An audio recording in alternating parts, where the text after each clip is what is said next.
สบายดีพี่น้องมีผมก็ส่งกับเจ้าเก่าเนาะเขียนมันหน้าเนาะมีพาพี่น้องมาดำหน้าเนาะมันมีว่าดำหน้ามือแรกเนาะทุกคนเดี๋ยวไปติดตามกันเนาะสิเป็นยังไงเนาะว่ามันมีดำหน้าคนร้ายเนี่ยมันดำหน้ากับบุกกวางเนาะทุกคนเดี๋ยวไปติดตามกันเลยเนาะไปเลยนี่เป็นทุ่งหน้าเขาเนาะทุกคนที่นี่เห็นเขียวๆนี่เป็นตะกะเขาเนาะแล้วก็มีตัวที่เขาลกเน่แล้วก็ยังว่าท่านลกเนาะเพราะว่าเขาลกแต่ว่านี่มันมีแต่ดำอย่างเดียวเนาะนี่ดิตะกะเขาเนาะที่ลกปลาไหวเนาะมันมีแต่ลุยดำอย่างเดียว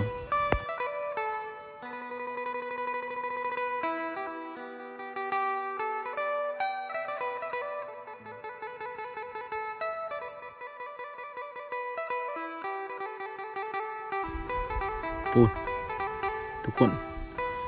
ดำหน้าแม้ลงรอบแรกนะเนาะรอบเสาห้องบริทายเนาะรอบเสาดำลายเติบเนาะนี่กำลังถาเนาะถาเพิ่นขาดเหลี่ยแล้วเขาไปดำนั่งถากันพรเนาะ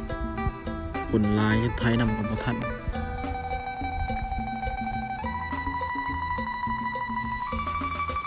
เสาในบริทายพี่น้องในเบิ่งลืมถือโทรศัพท์มาทุกคนได้ประดุกนี่เราต้องเขาดำของเสาหน้ากับมันเงาปุ๊บไกลสุดสายตาชุดสุดเลยนี่เนาะ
ดำหัวนี่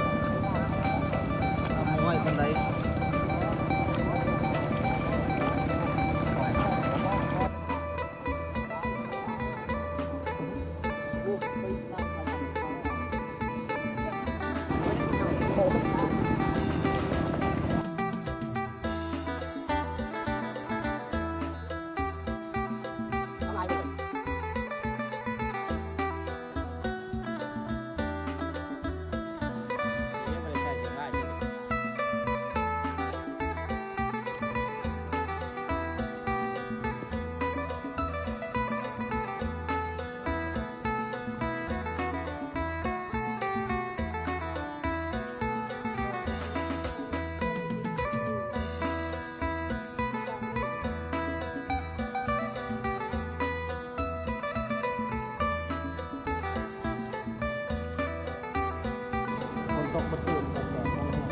เมื่อยร้ายพี่น้อง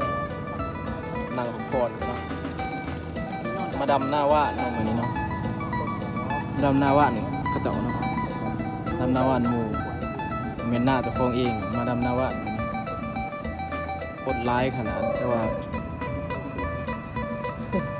เอ้า เมื่อยร้ายอันนี้พักผ่อนกันเนาะทุกคนเพราะว่าเขาไทยนำบ่ท่านคนร้ายปวดโอ้โลกะ2 วัน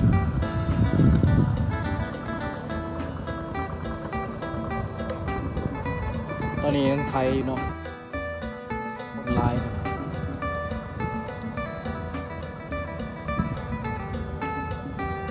นั่งพักผ่อน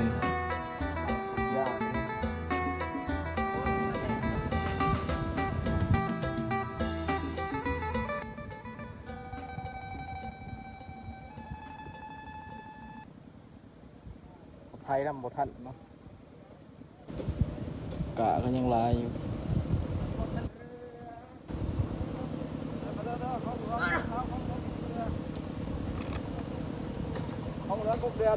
เมื่อแล้วบ่เมื่อจะได้เขาเมื่อน้ำเลยพี่น้อง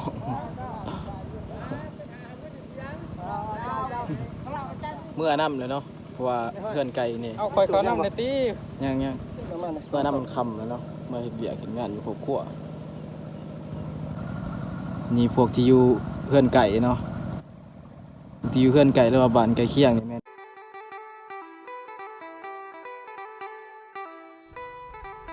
ผู้ที่ยังอยู่เป็นผู้เพื่อนไก่เนาะมาจากมือนี่เนาะเริ่มคำแล้วเนาะทุกคนผู้ที่เพื่อนไก่บ้านไก่เป็นเมื่อยังอยู่แต่พวกอยู่ไก่แล้วดับจากหลงหนึ่งขืนขึ้นกันเลยนี่ก็ได้คำเลยดิบรรยากาศตอนแรก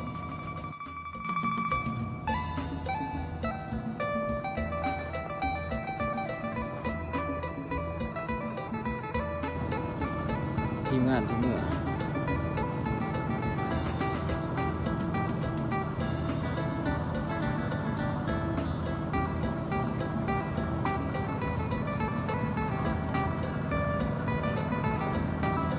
เดี๋ยวเราไปดำน้ำกันเนาะ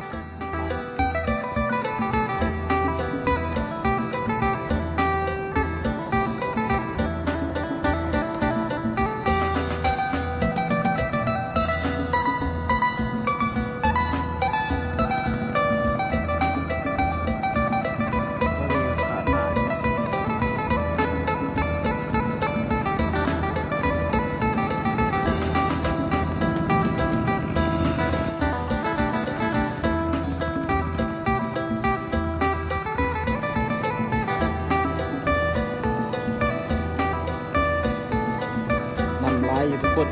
เดี๋ยวให้หน้า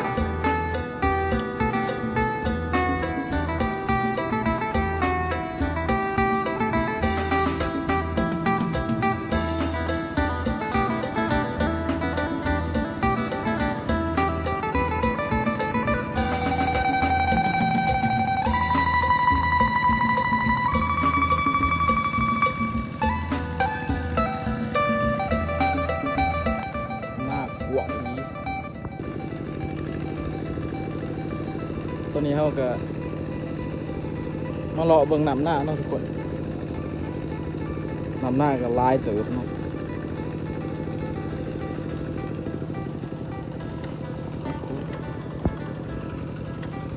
เบ็ดก็สิเบิดเด้อทุกคนสิได้จบคลิปกันเนาะทุกคนเพราะว่าเบ็ดก็สิเบิดเนาะ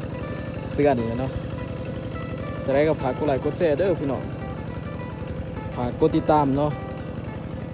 แล้วเขาสิได้เห็ดคลิปใหม่ๆเนาะลงแต่ละมือคลิปใหม่ๆบางคลิปก็สิซ้ำกันเนาะเกี่ยวกับการหากินน้ำไผ่น้ำหน้าออกมาให้มื้อหน้าเนาะหากินหาอยากจะได้กับผาพี่น้องเนาะฝากกดไลค์กดแชร์เพื่อเป็นกำลังใจให้เฮาได้เห็ดคลิปต่อไปเนาะบายเนาะขอบใจเนาะขอบใจ